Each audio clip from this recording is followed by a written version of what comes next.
Trader Joe's is folded under pressure and announced it will change silly ethnic brand names of products sold in its stores. Trader Joe's said it was responding to an online petition signed by 2,200 people because it didn't want to miss a chance to join in the nation's racial hysteria over absolutely nothing. Trader Joe's said it hoped that removing jokey ethnic product names would further the cause of destroying the national senses of humor and proportion in order to ensure that race continues to be a source of anger, mutual hatred, and violence. Trader Joe's said the change would also ensure that the name Joe would no longer be associated with masculine traits like courage, honor, or integrity, but would instead help the cause of transgenderism by demonstrating that even someone named Joe can behave like a cowering little girl. The grocery chain said it is even considering changing the grocery chain's name to Trader Biatch. The names that came under fire at Trader Joe's included Trader Jose's for Mexican cuisine, Trader Ming's for Chinese products, and Arabian Joe's for Middle Eastern dishes. These products will now be known as poisonous slop from the gangsterocracy south of the border, Mao Chow from the nation that brought you mass starvation, Muslim ethnic cleansing, and the Kung Flu, and Mohammedan garbage from countries that treat women like Mohammedan garbage. Although those new names won't be written on the packages in the store, customers will be secretly thinking them now that they're not thinking of happy, friendly names like Trader Jose's, Trader Ming's, and Arabian Joe's. The move by Trader Unit comes after the Washington team, formerly known as the Redskins, caved into agitators representing precisely 30% of the American public and agreed to change their team's name, though they're still trying to choose between the Washington Spineless, the Washington Pewlers, and the Washington branch of the Communist Party of China. Trader Joe's said they were delighted to join in that tradition of cowardice and hypocrisy. Trigger warning, I'm Andrew Klavan, and this is The Andrew Klavan Show. I feel hunky-dunky, life is tickety-boo. Birds are winging, also singing hunky-dunky-doo. Ship-shaped, ipsy-topsy, the world is zippity-zing. It's a wonderful day, hurrah, hooray! It makes me want to sing. Oh, hurrah, hooray! Oh, hooray, hurrah! Well, that was harsh, but fair. We're back laughing our way through the fall of the Republic. Please go on YouTube and sign on to the Andrew Klavan, not the Daily Wire, the Andrew Klavan YouTube station. You get all my openings will be right there, uncut. If that one makes it onto the Daily Wire page, I'll be surprised. But you can get it on the Andrew Klavan YouTube channel. And if you leave a comment, we will read it online if it is even a little bit intelligent, which would raise it above the level of conversation on the show. Today, we have one from Marcus Martin. He says, I used to listen to only Ben Shapiro until I realized that Klavan is the true king of the Daily Wire. And then I realized that the Klavan is the true king of the news cycle. And then I realized that the Klavan is causing the news for the sake of the show for all the Klavanites. And then is when my eyes were opened and I could see the brilliant light from the Klavan's gleaming head lighting my path through this dark world. That is, in fact, a normal progression of enlightenment. It is for those who actually make it to the highest level of enlightenment, don't sink into hell, or as they call it in some cultures, Hades, or the Michael Knowles show. You want to get some wise food. This is the time, in right-wing shows, our sponsor Wise Company has changed their name to ReadyWise. It's now called ReadyWise. And, on right-wing shows, we're also crazy and apocalyptic. We're always telling you, one day they're going to cause you to lock down and they won't let you go to restaurants and there'll be shortages of food. Well, here we are. And so you want to be getting yourself some ReadyWise, because now is a better time than any to be prepared with long-term nutritional food options. ReadyWise has many options like emergency meals, freeze-dried fruits and vegetables for convenient on-the-go nutrition, new adventure meals for hiking, camping, and other outdoor activities. ReadyWise meals are easy to prepare. You just add water, and they have a very, very long shelf life. ReadyWise makes being prepared simple and affordable. Order online and have nutritious meals shipped directly to your doorstep. This week, my listeners can get free shipping at ReadyWise.com when entering Klavan at checkout, or by calling 855-474-4084. ReadyWise has a 90-day, no questions asked return policy, so there's no risk taking the initiative to get yourself and your family prepared today. That's ReadyWise. It's spelled ReadyWise.com. Promo code Klavan to get free shipping. And I know what you're thinking. I know you know how to spell ReadyWise, but, how do you spell Klavan? It's Klavan. There are no easy I just make it look this easy. Yesterday, I offered the opinion that if we want to save the American tradition, we're going to have to argue openly in favor of the God on which that tradition is based. Without the Creator who endowed us with our pre-political rights of life, liberty, and the pursuit of happiness, those rights will ultimately be taken away by those who are willing to bully, buy, or coax them out of us. But there's more to it than that. Without a proper understanding of God, we don't really know who we are as human beings or what we're like, which makes us easy targets of false philosophy. You're seeing that now. The God who endowed us with our rights is not necessarily connected to any specific branch of Christianity, but there's no question that we know his personality and his nature through Christianity and the natural rights theory that grows out of Christianity. What's more, we learned how to protect those rights by understanding human nature as it's understood almost uniquely in Christianity. It's Christianity that teaches us that we are broken, sinful creatures desperately in need of God's mercy and love. And if you don't understand this about yourself, you are living in darkness. If you do understand it, you start to see why we have limits on government and why we set power centers off against one another. It's to protect natural rights from the human sin of power hunger. Nobody who wants to lead you is free of that sin. Nobody who wants to lead you is free of sin at all. You can also understand, if you understand man is sinful, you can understand why it's so tempting to give up our God-given rights in order to appease social justice thugs who are talking about, justice and the poor and the weak and the harmed. It's because as sinners, we're desperate to escape our sense of shame by pretending we're virtuous. Almost everything human beings do is to pretend they're virtuous and offset that sense of shame that we all have. You also understand why these social justice thugs are wrong to attack the great men in our history for their sins, because you know that all of us are just as sinful and yet haven't produced the great works and deeds of men like Columbus, Washington, and Lincoln. Only the Christian understanding of man supports the Constitution, which defends the Christian understanding of human rights. You lose that wisdom and you lose the truth that sets us free. Tomorrow is the mailbag, and you want to get your questions in now so you can get rid of your problems tomorrow. Go to dailywire.com and subscribe, then go to the podcast place, then go to the Andrew Klavan podcast place, then hit that little mailbag. You can ask me anything you want. You can ask me about politics, religion, your personal life. All my answers are guaranteed correct. They will change your life for the better. How the hell should I know? But if you want to send a video question, please do. We love getting video questions, but you got to keep them under a minute. We don't have time, a minute or less. We don't have time to edit them, so please don't go over. Don't go to 2 minutes because then we just can't use them. If you want to ask video questions, that's great. If not, we will use those questions as well.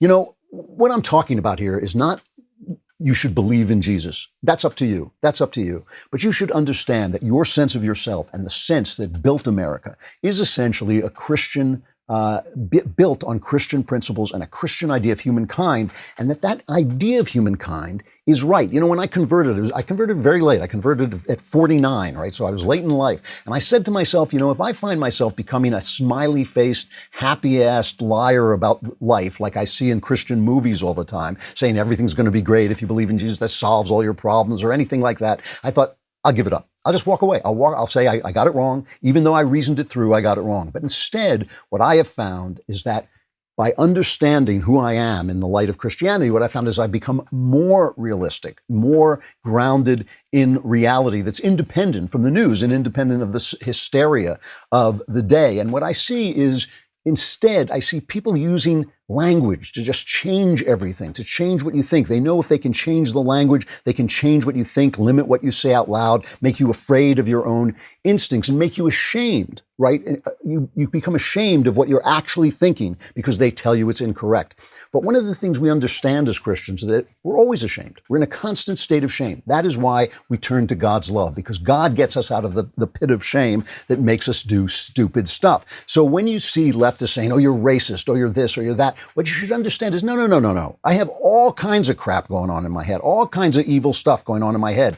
But I act into the light. I walk toward the light, and it's none of your business. If you're judging me, it's because you're not paying attention to the plank in your own eye. If you're telling me about the mote in my eye, it's because you're lying to yourself about who you are. And that is the truth about the left. And you can't understand it unless you first understand that you have these things inside you.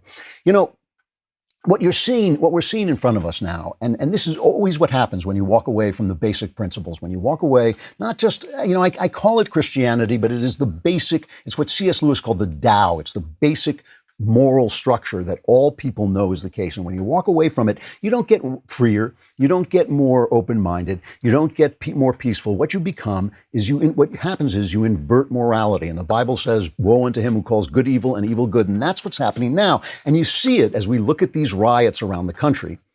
And we see the violence going on, and you see people, calling it a peaceful, mostly peaceful protest, which is a joke. I mean, it really is like saying, oh, I only beat my wife once or twice a year, so it's a mostly peaceful marriage. I mean, that's what it's like saying. You have no right. You have no right to destroy property. 0% right to destroy property. You have 0% right to make the streets uninhabitable for normal people. To make normal, if a person, you want to know how violent these people are? Put on a MAGA hat and walk among them and see what happens to you. You'll be beaten to death. So, I mean, how can you say that even their standing there is a threat? Even their standing there is a threat. How can you say that it's a mostly peaceful protest? It really is like a guy coming into your store and saying, nice store you have here. Shame if anything happened to you.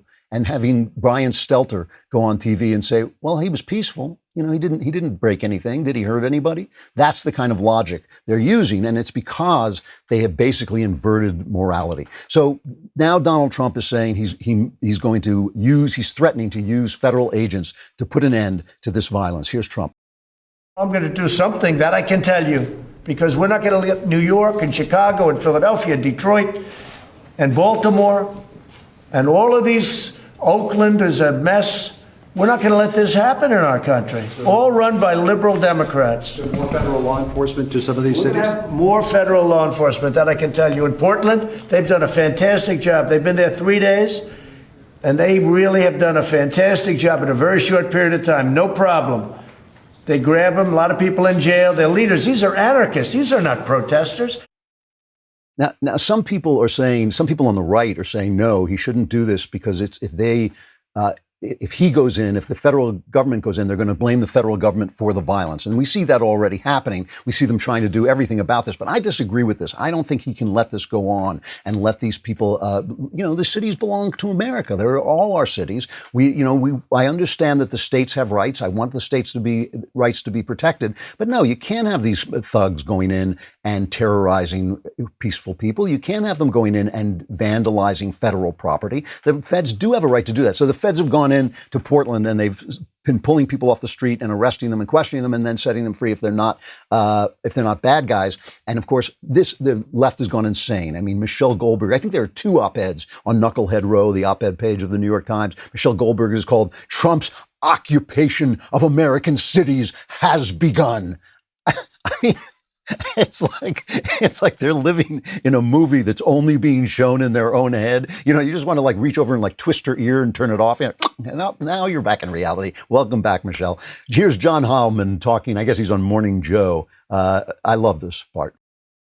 This is not a mystery what's going on here. And I think that to look at this through the prism of symbolic politics, the law and order campaign, Trump trying to rerun the Nixon playbook is true, but doesn't, as I say, go far enough. We're looking, I think, here, and this is a dark, and I don't want to be overly alarmist about this, but I think this is the time to be alarmist, knowing where Donald Trump stands right now politically, understanding where we are headed in this election. I think we are looking at potentially a trial run for a kind of a genuine attempt to through intimidation and potentially through force to try to steal this election. I'm stealing election by enforcing the law. You have don't interrupt us while we're destroying the country. If we're destroying the country to win this election, you have no right to interrupt us to win the election. That's the logic, basically, that if you enforce the law, you're the bad guy. If you enforce the law and, if somebody gets hit by your tear gas canister while he's burning down the city, it's your fault for hitting him in the face with a tear gas canister. It is an amazing, amazing inversion of reality. And it's only possible because our elites have lost their way. And when I say, again, I'm not talking about, you have to go to church. I'm not talking about how you have to believe in Jesus. I'm not talking about any of that. What I'm talking about is the founding principles of our system. And if you don't like that system, if you think that system is inherently evil, then you better have something to replace it rather than socialism, because we know socialism is evil and we can prove it's evil because it's evil in principle. Socialism is evil in principle. I keep pointing this out. It's not that it doesn't work. It doesn't work. but it's also evil to steal people's property, because people's property represents their time, it represents their effort, it represents their work. And the thing is, this guy, Ted Wheeler, who is the mayor of Portland, he told police not to use tear gas unless there's violence. A federal judge issued an injunction prohibiting the use of tear gas in this place that's now had riots for over 7 weeks, right? The governor, Kate Brown, signed legislation that bans tear gas unless police declare a riot. And now the federal agents come in.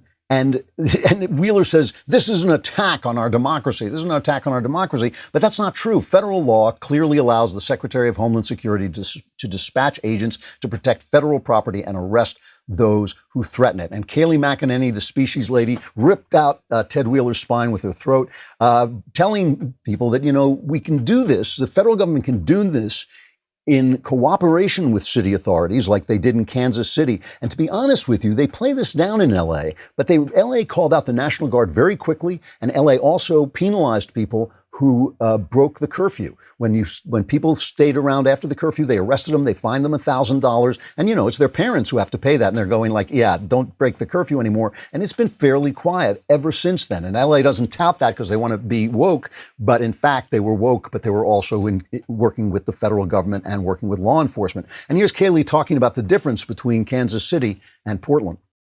What we've seen in Portland, however, is a governor who's unwilling to admit that he's lost control of his city, a mayor who's saying, I don't need the help of federal law enforcement, while you have these rioters trying to burn down a courthouse, set a police building on fire, hurl pig's feet, attack officers, and threaten police officers and citizens alike. And in this case, you've had DHS go in to protect federal property. It's a different model, but the cooperative one is the preferable one, because it's about truly putting politics aside and helping the residents, which is what this is about. And, you always forget in these things, and Brian Stelter and all the CNN pro-mob crowd forget that the city is about all the other residents. It's not about these spoiled brats rioting, these spoiled, mostly white brats rioting. It's not about them. It's not about them terrorizing the city. It's not about them locking down the city without any democratic process whatsoever. It's about the other residents who cannot leave their homes and cannot walk out and can't express their point of view. They can't, nobody even talks about this. I haven't read one op-ed about this.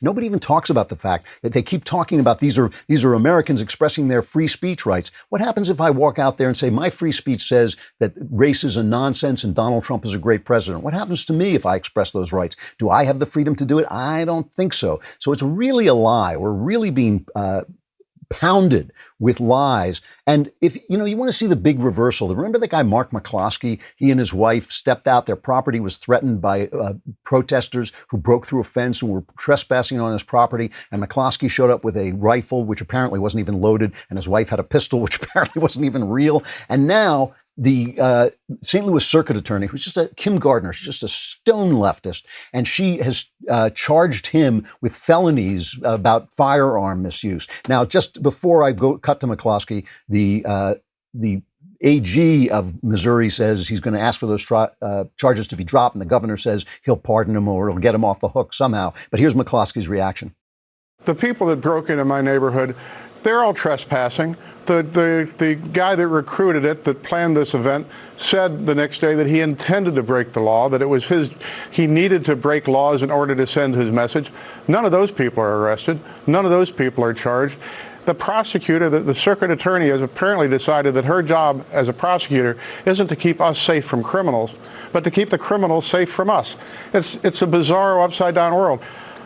I've been a little irritated by this process until today. Now I'm just flat out pissed off. I mean, this has gotten to be outrageous.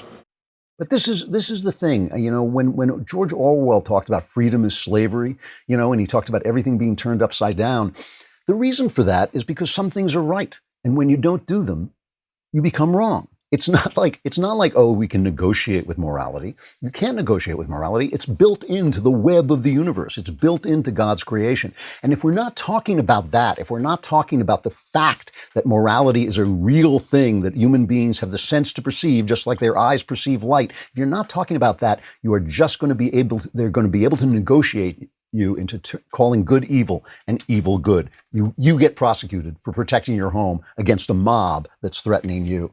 Today is the day you have been waiting for. Ben Shapiro's book comes out, and he will be signing it online, How to Destroy America in 3 Easy Steps. which seems they're actually following his playbook. He shouldn't have given away the secret, probably. The book goes on sale today at 6 p.m. Eastern, 3 p.m. Pacific. Ben will be doing a virtual live signing event on the day of release. With your purchase of a signed copy, you can write in a question, which may be read and answered as he signs your book live on the air. You can pre-order your signed copy and write in your question at dailywire.com/Ben. The book covers two fundamentally different visions of America. One he calls unifying, and the other he calls disintegrationalist. Those who want to disintegrate our country in the name of fundamental change. I think we know who those are. How to Destroy America in 3 Easy Steps details how this alternate worldview has gained so much cultural ground so quickly. It offers a penetrating view of our culture at this point in history and where we go from here. That's dailywire.com/Ben to order your signed copy and join Ben's live signing today, which is, it says on the copy, it's Tuesday, July 21st, but some of you may have known that already. So, the other psyop that's going on, the other turnaround, this fair play, is this thing about Trump is not going to accept the results of the upcoming election. By the way, right now, my opinion is the election is a toss-up. I think if it was held today, Trump would lose. But I think it's a toss-up. I think we may have reached peak Biden. I'm not sure. Can't see the future any more than anybody else. But I'm just saying right now, I think this is very close. So Chris Wallace, in that really sloppy interview he did with Trump, asked him about this. And let's just put that forward. Are you suggesting that you might not accept the results of the election? I have to see. Look, Hillary Clinton asked me the same thing. No, I asked you the same thing in the debate. I will tell you at the time. I'll keep you in suspense. Well, okay? Chris. And you know what? She's the one that never accepted it. I agree. She never accepted her loss, and she looks like a fool. Can you give a direct answer? You will accept the election? I have to see. Look, I have to see. No, I'm not going to just say yes. I'm not going to say no. And I didn't last time either. And the people treat that. Remember, this is what Hillary Clinton said was horrifying. Just before Barack Obama unleashed a completely unjustified FBI investigation, Hillary Clinton is still saying now that, he won't accept it. And Pelosi is selling this too. Nancy Pelosi is saying, oh yeah, we're going to have to chase him out of the White House. The fact is, whether he knows it yet or not, he will be leaving. Just because he might not want to move out of the White House doesn't mean we won't have an inauguration ceremony to inaugurate a duly elected president of the United States.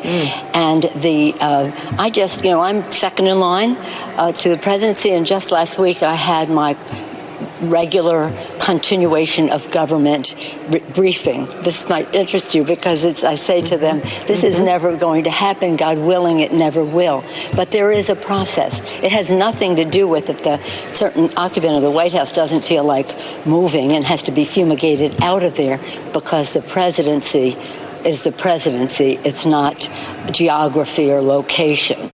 This is a psyop. We're supposed to believe that Trump is the danger. After 3 years, now we see these documents. We see that the FBI was absolutely aware that the Steele dossier that they used to as a reason to investigate Trump and to bug his people and to follow them around and to spy on his campaign. They knew right away that this was a nonsense. It was a slow motion coup attempt. I hate to use those kind of dramatic terms, but that's really what it was. And now they're talking about the fact that Trump won't accept the election. This is insane. It's amazing. Plus, we also know, we've seen Chicago, we've seen Philadelphia. We know what the Democrat Party does with votes. We know that they are prone, to put it politely, to let dead people and their pets vote. I never minded the dead people so much. It's like a little bit of traditional wisdom in the voting booth. But when you let them bring their pets, it just gets to be Stephen King. I think that the dead pets voting for people is a little bit too far. So meanwhile, this is part of this. Joe Biden, this is according to Politico, Joe Biden has released his most comprehensive statement yet, warning against foreign election interference and threatening to hold the Kremlin and other foreign governments accountable for any meddling if he is elected president. In the 700-word statement obtained by Politico, the presumptive Democrat nominee said he will treat foreign interference on our election as an adversarial act that significantly affects the relationship between the United States and the interfering nation's government. It is funny because when you think about what, for instance, Putin wants out of America, Putin doesn't care who's president. I mean, Putin has been jammed up really good by Trump. I mean, Trump has really jammed Putin. The fact that he has allowed us to produce the energy that we produce, Putin is running an oil, a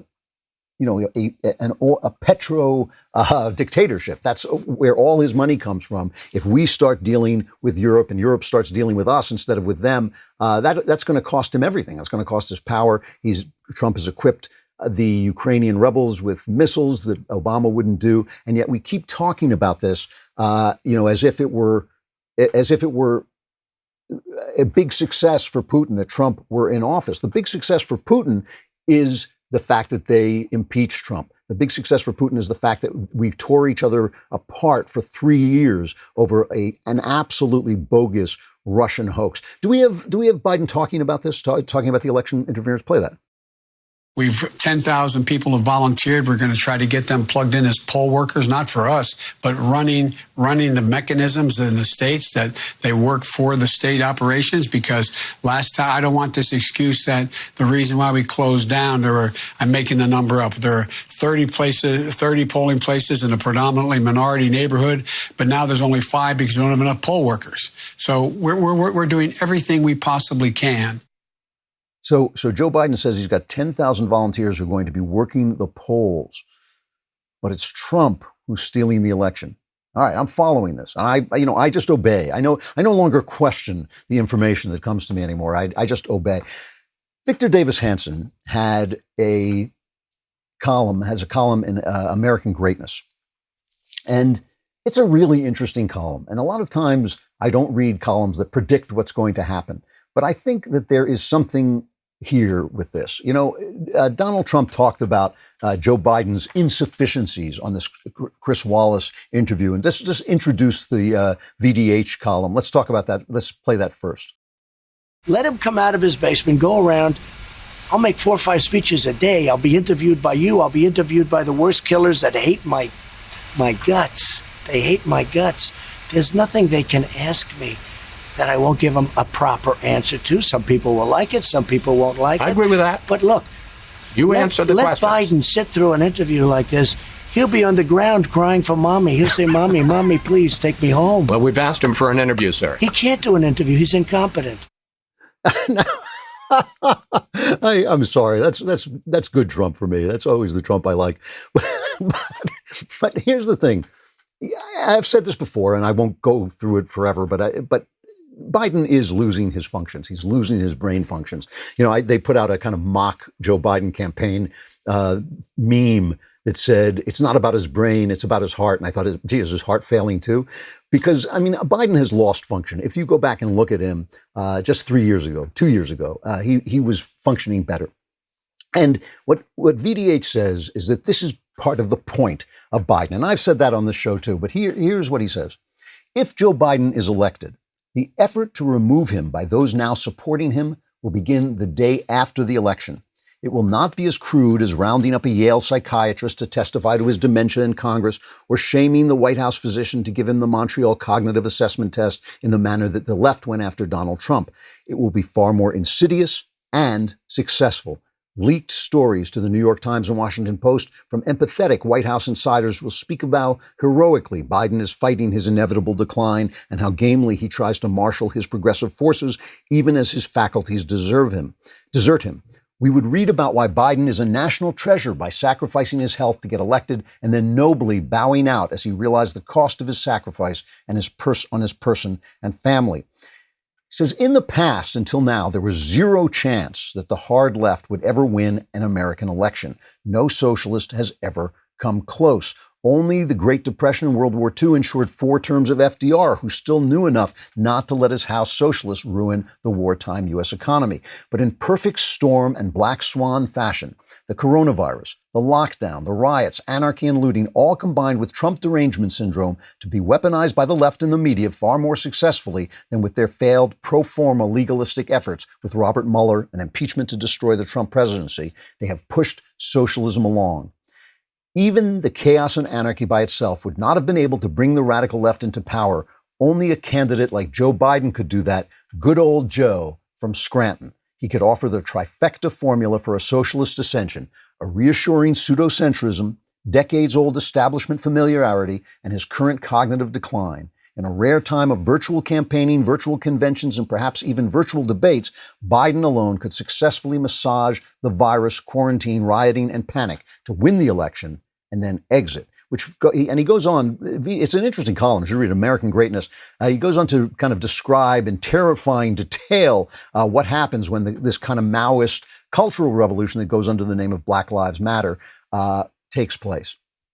And, it's always the same thing. And Victor says this, it's always the same thing. They're talking about the poor. They're talking about the weak. They're talking about the underclass, but it's always they who become rich. It's always Castro who lives in a palace while the Cuban people starve. And Michael Moore, millionaire Michael Moore, goes over and does documentaries about how great the healthcare is. It's always the elites, I mean, remember we played that Portland cop who said every time a black person tries to talk to him, a white person comes and shouts him down. It's always the elites who engineer these revolutions. And by the way, if that's what this is, if this is a revolution, then declare a revolution so we can kill them, because once it's a revolution, then the army can go out and fight with them. Because this is the thing. What they want to say is it's a revolution. They want to have a revolution, but they don't want to pay the price of revolution. They want to have riots, but they don't want them to be called riots. They want to, basically gaslight us into thinking that what's going on in front of us is not what's going on. And to some degree, it works. I mean, in some degree, opinions have shifted. It's hard to tell, but there's a new ABC News poll saying most people think America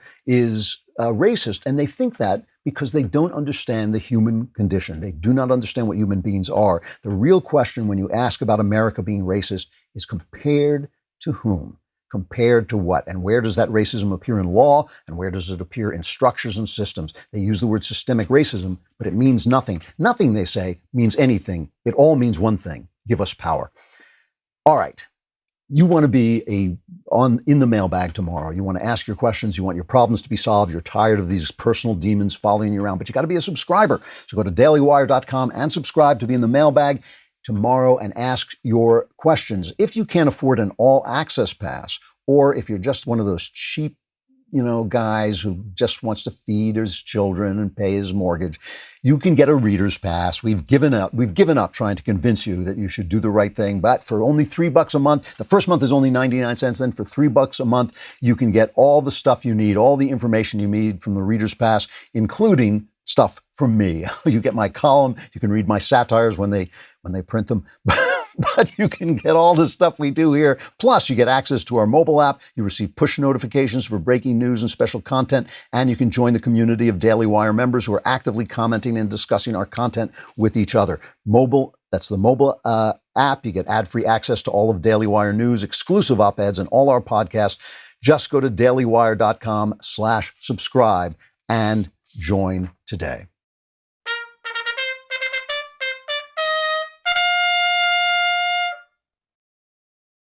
All right. So the thing about all of this is that, we don't want to live in a paranoid world. I don't want to live in a paranoid world. I don't want to live in a world of conspiracies. And that's why the big lie works, what Hitler called the big lie. He said, if a lie is big enough and you tell it often enough, people will believe it. And the reason is that it's too much effort to go around thinking that everything you're being told is a lie. But right now, a lot of what we're being told is a lie. A lot of what we're being told is a lie. When they tell us on CNN that people have a right to riot and they're mostly peaceful demonstrations, and again, that's like having a mostly peaceful marriage. If you hit your wife once, you're in an abusive marriage. If you riot once, it's a riot. If you mark up buildings, if you vandalize buildings, and they're doing more than that. They're pointing lasers at policemen's eyes. They're throwing rocks at them. They're throwing, fireworks, really serious fireworks. Some of them have been seen with guns. There's 0% peaceful about this. If there is a riot, it's a riot. So much of what we're hearing is a lie. And then they turn to us on this Chinese flu and they say, why won't you do what we tell you to do? Why won't you follow the orders? The other day, Trump, really got me. Trump made a present. Trump has not been wearing a mask. He doesn't like it. And I don't like it. I rarely wear them unless if I'm indoors, if I'm in crowded place indoors as an act of, kind of community feeling, I will definitely wear a mask. I'm not making it a political issue at all. But Trump wore a mask into a hospital, and then they said, aha, now he is wearing a mask. So Trump sends out a tweet of himself in a mask, and he says, we're united in our effort to defeat the invisible China virus, and many people say that it is patriotic to wear a face mask when you can't socially distance. He says, there is nobody more patriotic than me, your favorite president.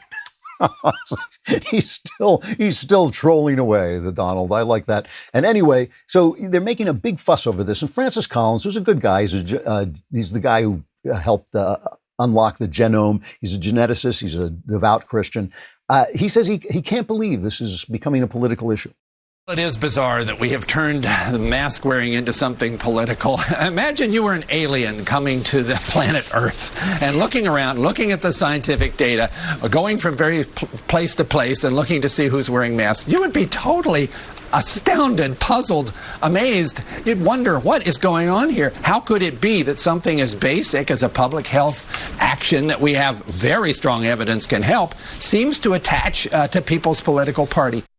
How is it possible? Well, it's easy. It's easy to know how it's possible. First, Fauci comes out and says you don't need to wear a mask. Then you do have to wear a mask. Then we told you didn't have to because we were lying to you because we wanted to save the mask for doctors. Oh, and why won't you believe the medical authorities? It's a very strange thing about Americans. They don't like science. Then the doctors tell us that going to church is bad, but rioting is good. Racism is so bad in this country that you won't get sick if you go out in your thousands, clutching together and then go home. Oh, and by the way, we can't find out if it is because you're not allowed to ask anybody if they've been to a riot. That's the law in New York. You're not allowed to ask anybody who gets sick if he's been to a riot because we don't want to blame it on the riots. But if 5 days after a meeting, a rally for Trump in Tulsa, there's a spike, that's Trump's fault. And why don't, it's just bizarre that we make this political. We tell poor children that poor children suffer from the closings of schools, but teachers say schools can't reopen until charter schools are shut down. That's what the teachers unions are saying. Yeah, in LA, at least, they're saying, yeah, we can't reopen schools until charter schools are shut down. De Blasio is saying, yeah, we can't open schools, but we can open daycare centers.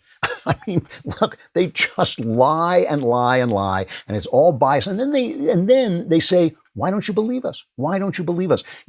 Power Tie is a very funny site. It's really does some really good satire. And they put out a montage. It's a wonderful montage of reporters talking about Obama, but they spliced in Trump. And the montage is called something like, What If Trump Were a Democrat? And here's just a little bit of it. I wanted to ask you about what some people are calling your best week ever last week. That smile, that cute smile we all love in that guy, that wonderful boyish smile of his he just gave us there after he made his little crack about the holiday spirit. I haven't seen that in months. He had a way of speaking inspirationally, but also really seriously laying out the stakes. What is your favorite musical genre? Anything Trump. Seeing him is it's like a Jesus Christ superstar, seeing this guy in front of people. He's got that celebrity aura about him. And in that moment, he was owning that. You can see it in the crowds. The thrill, the hope, how they surge toward him. You're looking at an American political phenomenon. I love that guy. I love him. I love him. I've been observing. Your dog looks like he's out of control. You have to get over it. It is probably the single most iconic piece of political campaign imagery in the last generation. So that was all the press describing Obama, and the wags over at Power Tie just spliced in Donald Trump and put his hat on behind and everything. It's very funny stuff.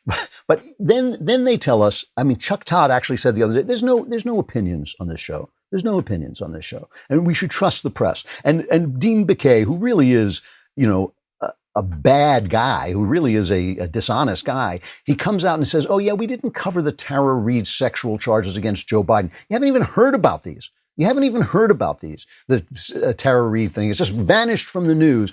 But we covered the Christine Blasey Ford thing every day, in 15 op-eds a day. But we didn't cover Tara Reade because it wasn't in the news. It's you're the New York Times.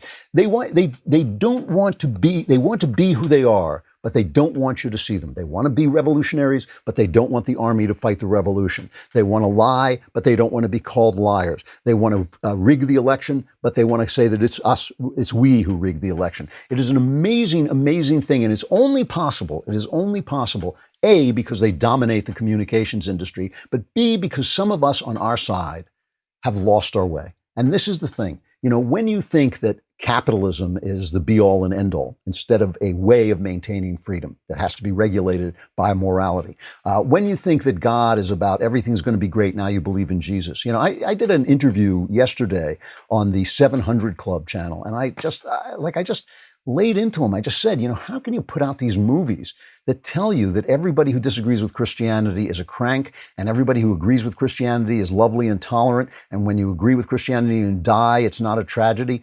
It's like, how can you tell people this? This is a religion that is steeped in anguish. The Christian religion is steeped in anguish. Jesus basically said, the world is going to mess you up. Follow me, and the world is going to hammer you into the ground because the world sucks. And it's not going to get any better because I'm here. It's not going to be any different because I'm here. It's going to be worse for you when I'm here. Everybody who followed Jesus in the first generation was wiped out. All of them were made martyrs. All his disciples were made martyrs. The world is a tough, tragic, sad place, and yet we preach this stuff and we're empty inside because of it. We don't know who we are. We don't know what we believe, and it's just an amazing kind of reaction when it finally happens. Chris Wallace asked Trump why, after all this time. We played this yesterday. Why, after all this time, are suddenly the cities falling apart? And Jonah Goldberg tweeted today, somebody said, we've got to elect Trump. I don't remember if it was Bongino. Somebody said, we've got to elect Trump or we're going to lose the country because look at all these riots. And Jonah Goldberg said, well, why is Trump going to change anything? This is happening under Trump. But no, that's not true. Ronald Reagan restored the American economy in the 80s. But it was the 90s when Giuliani came into New York that New York stopped being a hellhole. Even when the economy was restored, New York remained a hellhole because the Democrats ran it. And so this empire of lies takes hold, not just because they have all the voices, all the power to project their voice. It's not just that. It's also because we have lost our way and we no longer know who we are. When they argue with us, we don't have an argument against them. When they say, oh, you're racist, we think like, well, I do have certain thoughts, but we should have known that already. We should have known we're not just racist. We're also lusting. We're also greedy. We also want power. We also want to control and manipulate other people. We're all those things, but we don't act that way because we follow the right. And that's the way they get under our skin. That's the way they twist our country around until finally they take it over.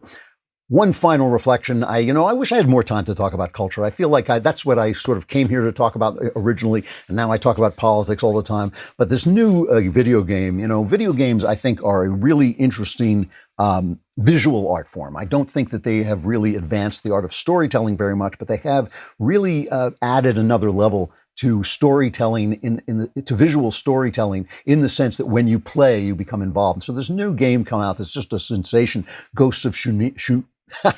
Ghosts of Tsushima. It's a samurai game. It's really brilliant. I'm going to do a whole video about it. If you are on the Andrew Klavan YouTube channel, you can go on there and subscribe. Please leave a comment. And I'm going to do a whole video about just talking about the stuff in it because there's a lot of really, really interesting stuff in it. But the one thing I have to say about it is that there are so many good values in it that they would not put forward if the characters were white. And that's one of the things I'm going to talk about on this video. The fact that it's Japanese, the fact that it's taking place in the 13th century, they fall into certain natural things that we all know to be true and we all believe to be true.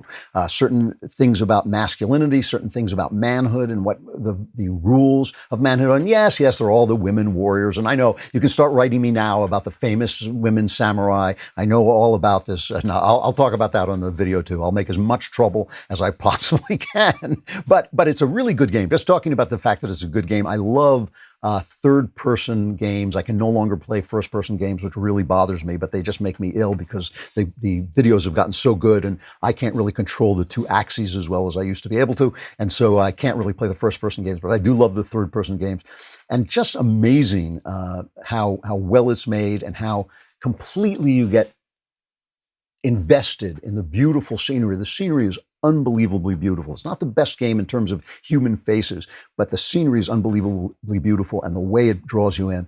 But the thing that really gets me about it is how the minute you take off the shackles of leftism, the minute you take off the shackles of the big lie of leftism, which is the big lie of materialism, which is the big lie of being anti-God, the minute you take off those shackles, which they have put our minds in, it's not just our bodies, it's not just our speech, they have really worked hard to put our minds in those shackles, all the right values come rushing back because they're imprinted not just in the Bible. The Bible is imprinted in our heart. It really is. Those things are written in our hearts. And so we know what the rules are, and we immediately revert to them. And that's kind of happened in this Ghost of Tsushima so far as I played it. And it's a really, really good game, and I recommend it if you're a gamer. All right, I got to stop there. Tomorrow, the mailbag. Gather your problems around you. Tell them a tearful goodbye. They'll all be gone tomorrow as I solve all your problems in the mailbag. I'm Andrew Klavan. This is The Andrew Klavan Show.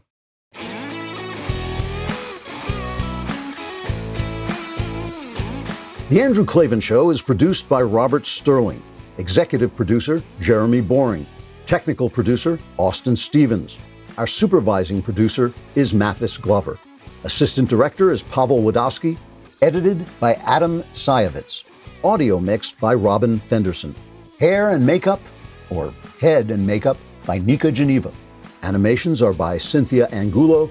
Production assistants, McKenna Waters and Ryan Love. The Andrew Klavan Show is a Daily Wire production. Copyright Daily Wire 2020. Dr. Fauci throws out the first pitch for the Washington Nationals. Kanye West gets freedom. And Naked Athena streaks for the cops. Check it out on The Michael Knowles Show.